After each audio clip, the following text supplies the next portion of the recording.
వర్షంలోనూ ప్రజా దర్బార్కు ప్రజా విలువ కొనసాగింది.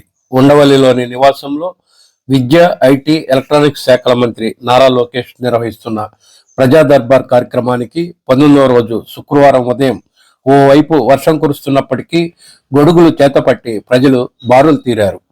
ప్రజా దర్బార్ కార్యక్రమానికి మంగళగిరి నియోజకవర్గంతో పాటు రాష్ట్ర వ్యాప్తంగా ప్రజానీకం తమ తమ సమస్యలను నారా లోకేష్ కు విన్నవించేందుకు పెద్ద ఎత్తున తరలి వస్తున్నారు.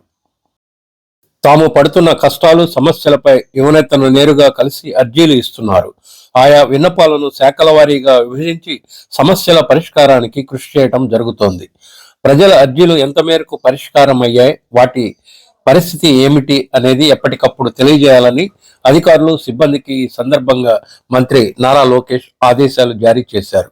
ఆయా విన్నపాలపై ప్రతివారం సమీక్షించి పరిష్కారానికి చర్యలు తీసుకోనున్నట్లు నారా లోకేష్ వెల్లడించారు.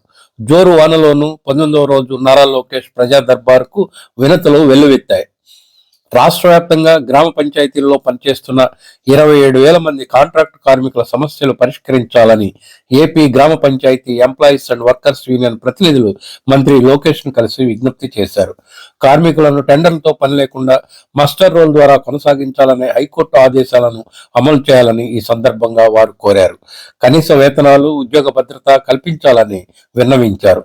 నంద్యాల జిల్లా డోన్ మండలం ధర్మారంలో తాము నిర్మించుకున్న చర్చికి ప్రహరీ మరుగుదొడ్ల నిర్మాణానికి ఆర్డర్ కాపీ వచ్చిందని, నిధులు మంజూరయ్యేలా చర్యలు తీసుకోవాలని గ్రామానికి చెందిన చిన్న యద్దయ్య కోరారు.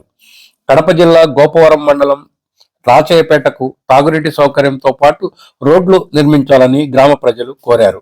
కరోనాతో తమ ఆర్థిక పరిస్థితులు దిగజారాయని ఎన్ఎస్ఎఫ్డిసి, ఎన్ఎస్కేఎఫ్డిసి పథకం ద్వారా తీసుకున్న కార్ల రుణాలను రద్దు చేయాలని ఎన్ఎస్ఎఫ్డిసి లబ్ధిదారులు విజ్ఞప్తి చేశారు.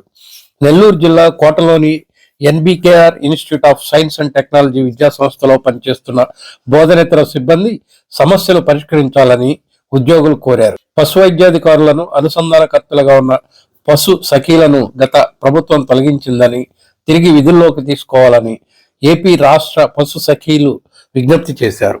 నెల్లూరు మున్సిపల్ కార్పొరేషన్లో వాహన డ్రైవర్గా పనిచేస్తున్న తనకు గత ప్రభుత్వం కక్షపూరితంగా జీతం నిలిపివేయడంతో పాటు ఉద్యోగం నుంచి తొలగించిందని, తగిన న్యాయం చేయాలని జి రమేష్ అనే వ్యక్తి నారా లోకేష్ ను కోరారు. ఆయా సమస్యల పరిష్కారానికి కృషి చేస్తానని నారా లోకేష్ భరోసా ఇచ్చారు. ఇక మంగళగిరి అసెంబ్లీ నియోజకవర్గ పరిధిలోని ప్రజా సమస్యలకు సంబంధించి వివరాల్లోకి వెళ్తే, అద్దె భవనంలో ఉన్న తాడేపల్లి కృష్ణనగర్ అంగన్వాడీ పాఠశాలకు స్థలం కేటాయించడంతో పాటు శాశ్వత భవనం నిర్మించాలని డి లీలా నారా లోకేష్ ను కలిసి విజ్ఞప్తి చేశారు. పక్షవాతంతో మంచానికే పరిమితమైన తనకు పెన్షన్ మంజూరు చేసి ఆదుకోవాలని నవలూరుకు చెందిన బేతపూడి కోటేశ్వరరావు కోరారు. అనారోగ్యంతో బాధపడుతున్న తనకు పిల్లల చదువులు భారంగా మారాయని ఆర్థిక సాయం చేసి ఆదుకోవాలని ఉండవల్లికి చెందిన టి మైనర్ బాబు కోరారు. సివిల్ ఇంజనీరింగ్ చదివిన తనకు ఉద్యోగ అవకాశం కల్పించాలని ఆత్మకూరుకు చెందిన సిహెచ్ కళ్యాణ్ బాబు విజ్ఞప్తి చేశారు. ఆయా సమస్యల పరిష్కారానికి కృషి చేస్తానని యువనేత నారా లోకేష్ భరోసా ఇచ్చారు.